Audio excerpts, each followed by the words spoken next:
Hello, in this video I want to show you how to disable always on display AoD for Android 13 devices. So in the previous videos also I shown you how to enable AoD for any Android device that doesn't have it, and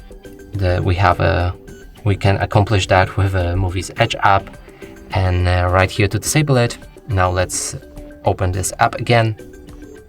Here, go for the settings, find always on display, and now in this moment let me log my device just to show you that I have the always on display enabled, and then now let's disable it.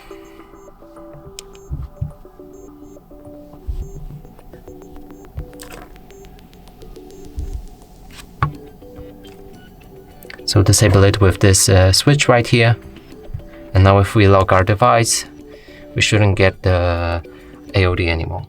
And that's it for this video. Hope you like it. Please consider subscribing to our channel, leave a like and a comment below.